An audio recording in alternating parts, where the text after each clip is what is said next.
None of this is real. This is all made up. These are paid actors. This dog has eyebrows. The popular conception of Irish monastic life often fails to mention one very inconvenient fact. Slaves. Slaves. Slavery. Slavery. Slaves?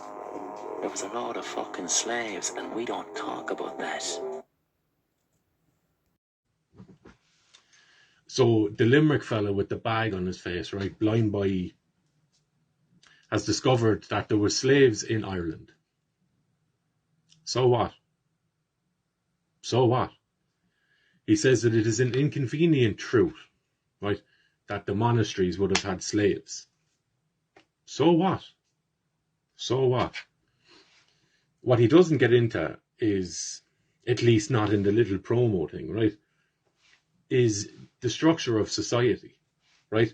So slaves were still considered part of a tribe, at least in pre-Christian times anyway. What he's talking to or about is Christian times, right? The slaves were those of lower class in terms of the quality of the person that they were, right? Or depending on one's lineage. But they still had a place in the tribe, right? And this is the difference between a hierarchical structure and this leveling of everything that we have, this contamination of perspective we have in the modern day, right? Where everyone is to be treated the same and everyone is to be estimated to be of similar quality as the next person. That's a foolish way of looking at things. It is blatantly obvious to anybody who's honest that there are different types of people. There are people that are far more capable than others. There are people that are far more motivated than others, right? There's people that just have, for whatever reason, it could be dependent on their lineage, their family lineage. It could be dependent on the upbringing they have. It's a combination of both, most likely, right? But they are superior people to others, right? In most ways, if not always, or even just in some ways, there's differences in people, right? And the idea of looking back centuries and centuries and saying there were slaves back then, and an inconvenient truth, I don't think anybody questions that. But what we tend to do now is we look back at societies and judge those societies according to the definitions and the connotations we have on certain words in the 21st century, right? So now when you think of slaves in the modern day, we tend to think of the transatlantic slave trade, right? Where people are going in and just grabbing loads of people, and flinging them onto a ship and bringing them across to America and working them to death, right? That perspective doesn't map onto previous conceptions and previous realities of what a slave was. A slave was a designation of the person's class in society. They probably done menial work, but they didn't own anything. They've never owned anything, but they were still tended to as parts of the tribe, right? They still retained Brehon laws. They still retained a sense of personality. So similar rules would apply to them, right? You couldn't just flog them to death. That was a nonsense, right? So I wonder if he goes into that. But either way, that's a historical thing. But currently, and you see this a lot, you see this in so many things where there's areas of knowledge or areas of man's history, right? Or man's psychology, or man's relationship with time. That is, the well is poisoned, right?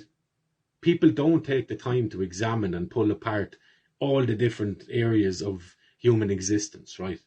Philosophical, historical, whatever you want, geological, any of that stuff, right? If not all of that stuff. No one has the time to pour through that kind of thing, right? So we take snippets, we'd all do it. We get here a little bit of this, here a little bit about that, and we tend to accumulate knowledge over time, right? Unless we sit down and actually study a thing, right? And then you can get a more well-rounded picture of what it is that you're talking about. But what I find in a lot of what's promoted, and we call it mainstream, right? Or we call it the the former pillars of society, because we're in an age of change here, right? You can feel it, you can see it, you can smell it off people, right? There's a massive change happening, not just politically and socially, but in people's minds, right, and their attitudes towards things. There's a change occurring, right? And we would all love to be at the end of it, right? But we're in the process of it, and we're part of the process of that change. So the former pillars of that, the scaffolding of the society that we're moving away from, right, or the system that we're moving out of. And RTE is one of them, and that's where these documentaries, as interesting as they might be, right, that's where they're being broadcast on RTE, right? So take that with a pinch of salt, and always, when you're dealing with different forms of media, look at what is this trying to make me feel when I watch it. And you can judge all media like that, right? And you can interact with media that way. It's probably the best way of ingesting it, right? Is to put it through the filter or the screen of, what is this documentary trying to make me feel about the subject matter, and by extension about myself and my own history, right? And I find that we currently have situations, umbrella, big situation in Ireland, where it's not crazy to say that the criteria is being met for what's happening to the Irish people, to tick all the boxes relevant, to consider it, according to the UN, to consider what's happening in Ireland an act of genocide, okay? But then what you have, the RTE media stuff and whatever similar sources there are, right? What they tend to focus on is Palestine, and to speak of genocide in Palestine. And I find that interesting, because you look out your window, look around, talk to people, and begin to pile the facts up, what's going on in this country, right? Before we start venturing off into the Middle East, right? We have an active genocide going on in this country. And if that's a bit strong for you, I would suggest this to you, that regardless of what you want to call what's happening in Ireland, it is leading exponentially to a lower fertility rate in Irish people, to less Irish babies being born, more Irish people leaving the country, and we have an excess of deaths in this country, in the native population at least, right? So as time is going on, in this lovely progressive time that we think we're on, right, where it's never been greater in all of history, the amount of Irish people is just slowly going down like that. So whether you want to call it a genocide or not, the end result would be the same, which is an exponential decrease in the number of Irish people on this earth, right? Whatever way you want to feel about that. I certainly don't like that, right?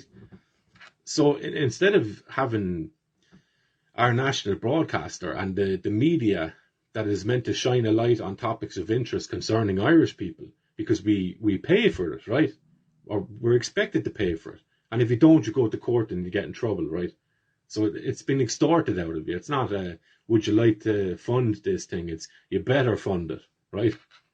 So when you have a government and a legal apparatus that forces you to comply and to fund a broadcasting network in Ireland, it is absolutely pivotal that you understand what sort of perspective that broadcaster takes on things, right?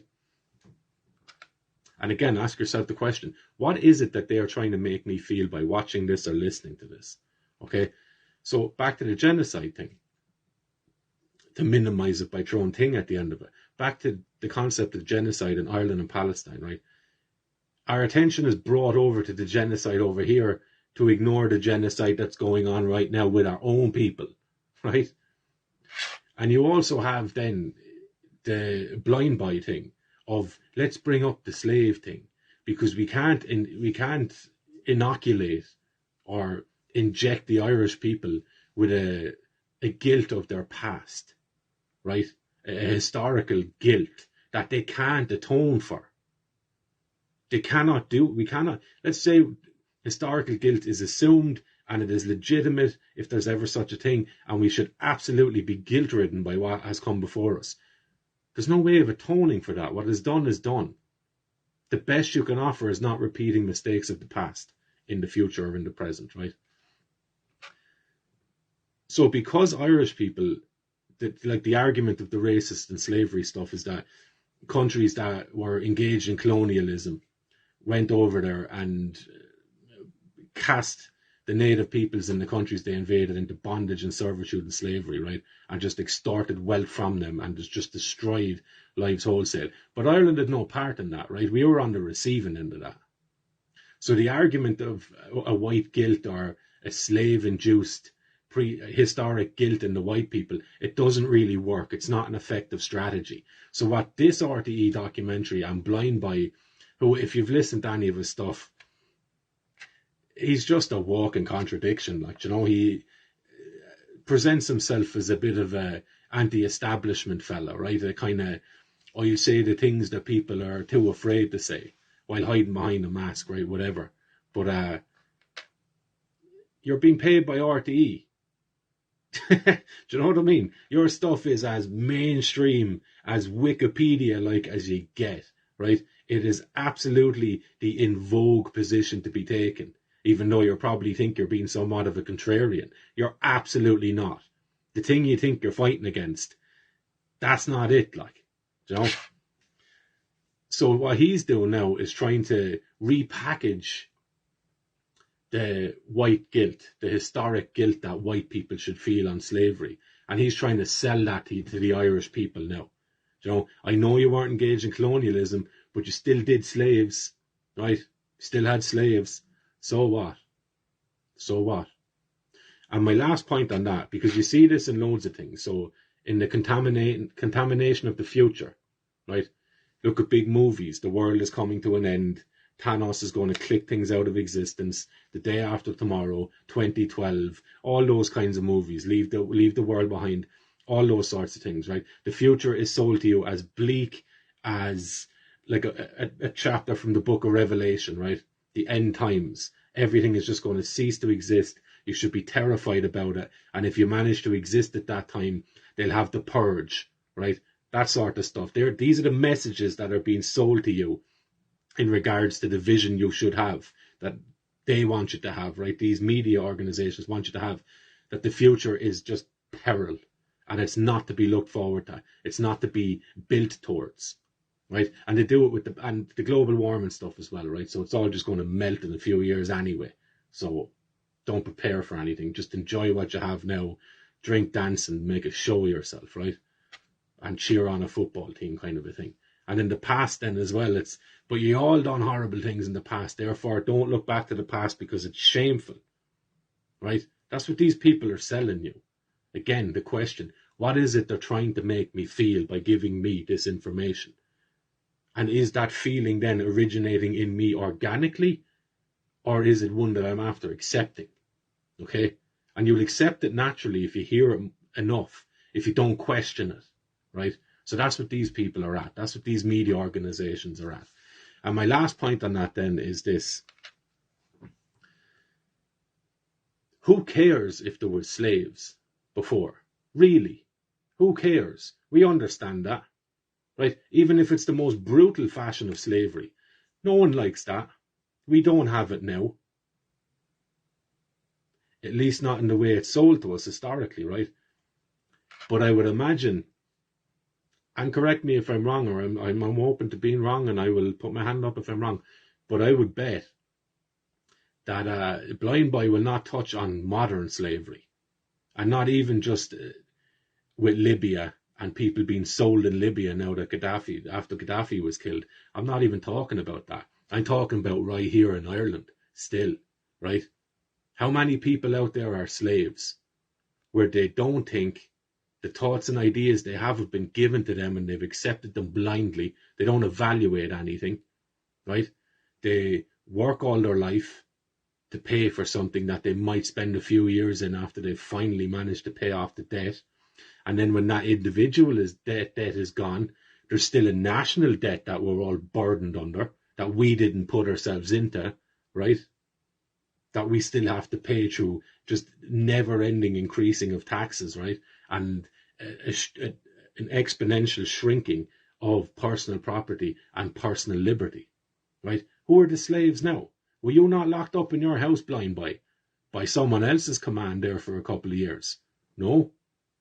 Did you not abide by that? Did you not see that as subjugation, as some form of slavery? Did you speak out against that?